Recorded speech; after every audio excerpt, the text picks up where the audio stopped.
ভারতের পশ্চিমবঙ্গের বিধানসভা নির্বাচন ঘিরে বাড়ছে উত্তেজনা। প্রচারণায় ব্যস্ত সময় পার করছে রাজনৈতিক দলগুলো। নির্বাচনের খবর জানাতে এই মুহূর্তে কলকাতায় আছেন সহকর্মী সুব্রত আচার্য। সরাসরি যাচ্ছি তার কাছে। থেকে যদি আজকের দিন বাদ দিয়ে নির্বাচনের প্রথম দফা যে ভোট গ্রহণ সেটি যদি বলি তাহলে 5 দিন বাকি রয়েছে। 23শে এপ্রিল পশ্চিমবঙ্গের উত্তরবঙ্গের 152টি বিধানসভা আসনে নির্বাচন। আপনি জানেন যে নির্বাচনের ভোট গ্রহণের 24 ঘন্টা আগেই কিন্তু নির্বাচনী প্রচার প্রচারণা বন্ধ হয়ে যায়। সে কারণে উত্তরবঙ্গ জুড়ে এখন বিজেপি, তৃণমূল এবং অন্যান্য রাজনৈতিক দলের শীর্ষ নেতৃত্ব, বলা ভালো একেবারে তারকা প্রচারকরা কিন্তু প্রচারণা চালাচ্ছেন। আপনি জানেন যে গতকালই দেশে আমাদের দেশের একেবারে সর্বোচ্চ আদালত সুপ্রিম কোর্ট একটি ঐতিহাসিক রায় দিয়েছে, যে বিষয়টি নিয়ে বিশেষ করে নির্বাচন কমিশন এবং বিজেপির বিরুদ্ধে বিভিন্ন রাজ্যের আমাদের রাজ্যের শাসক দল তৃণমূল কংগ্রেস যেভাবে নির্বাচন কমিশনকে এবং বিজেপিকে প্রায় এক কাতারে রেখেছে এসআইআর নিয়ে। আপনি জানেন যে এই ভোটার তালিকা নিবিড় সংশোধনের প্রক্রিয়ায় যে 91 লক্ষ মানুষের নাম বাদ গিয়েছে, পরবর্তীতে যে নামগুলো লজিক্যাল ডিসক্রিমিনেন্সিতে রাখা হয়েছিল এবং প্রায় 66 লাখ মানুষকে যেরকম ভাবে একটা ত্রুটি বিচ্যুতির কারণে আটকে রাখা হয়েছিল, সেখানে কিন্তু পশ্চিমবঙ্গের মুখ্যমন্ত্রী সুপ্রিম কোর্টে যান এবং সুপ্রিম কোর্টে গিয়ে সওয়াল করেন।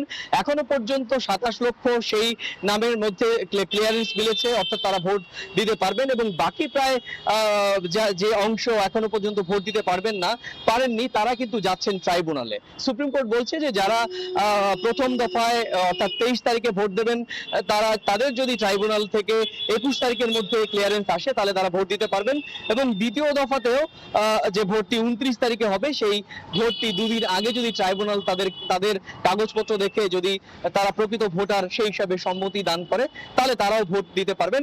এক্ষেত্রে তৃণমূল কংগ্রেস এবং বিজেপি বিরোধী যারা রাজনৈতিক দল রয়েছে সেই সমস্ত রাজনৈতিক দল নৈতিক জয় বলে মনে করছে। আগে শুরুতেই বলেছিলাম যে নির্বাচনী প্রচারণা মাটি কামড়ে সমস্ত রাজনৈতিক দল প্রচার প্রচারণা করছেন এবং রাজনৈতিক দলগুলো রাজ্যের শাসক দল তৃণমূল কংগ্রেস বিরুদ্ধে যেরকম ভাবে তাদের বিভিন্ন দুর্নীতি, স্বজন পোষণ, সীমান্ত সমস্যা, অনুপ্রবেশ এবং ভোটার তালিকা সংশোধনে ইস্যুতে তৃণমূল কংগ্রেসের যে বাগড়া দেয়া সে সমস্ত যেমন আনছেন, ঠিক পাল্টা তৃণমূল কংগ্রেসও কিন্তু কেন্দ্রের শাসক দল বিজেপির বিরুদ্ধে নির্বাচন কমিশনকে ব্যবহার করে যেন তেন প্রকারেণ যেমন ক্ষমতায় আসতে চাইছে বিজেপি এবং এই ক্ষেত্রে নির্বাচন কমিশনকে কাজে লাগাতে চাইছে, এটিও কিন্তু তৃণমূলের পক্ষ থেকে বলা হচ্ছে। আপনি জানেন যে পশ্চিমবঙ্গে নির্বাচন আর সহিংসতা প্রায় একই পথ ধরে চলে। এখানকার পৌরসভা, পঞ্চায়েত, বিধানসভা নির্বাচন, লোকসভা নির্বাচন, মোটের ওপর কোনো নির্বাচন, বাজার কমিটি নির্বাচনের ক্ষেত্রে দেখা যাচ্ছে যে রাজনৈতিক সহিংসতা এবং হানাহানির ঘটনা ঘটে।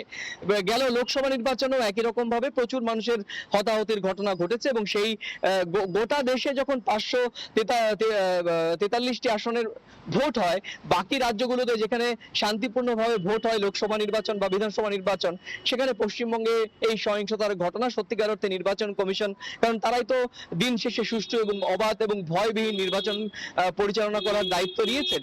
এক্ষেত্রে এবার কিন্তু নির্বাচন কমিশনের নিরাপত্তার যে ছবিটা, সেই ছবিটা একেবারে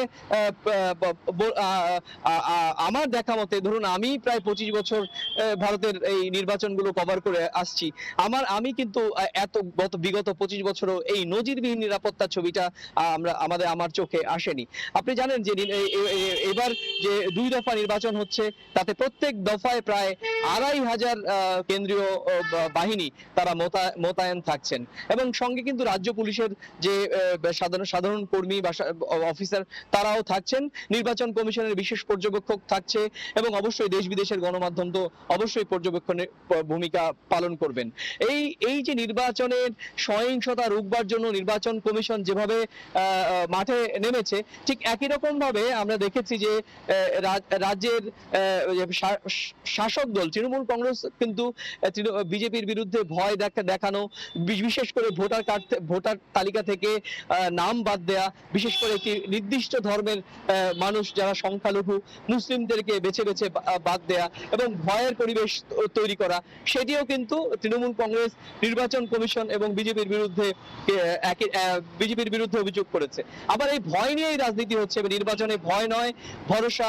বিজেপির যে ক্যাম্পেইন, ভয় নয় ভরসা, সেটি দিয়েও কিন্তু বিজেপি বলছে যে এই অনুপ্রবেশকারী নিয়ে যেরকম ভাবে তৃণমূল কংগ্রেস বলছে, আসলে ভয়ের কোনো জায়গা নেই, বিজেপিকে ভোট দিন, ভরসাই এখানে জিতবে।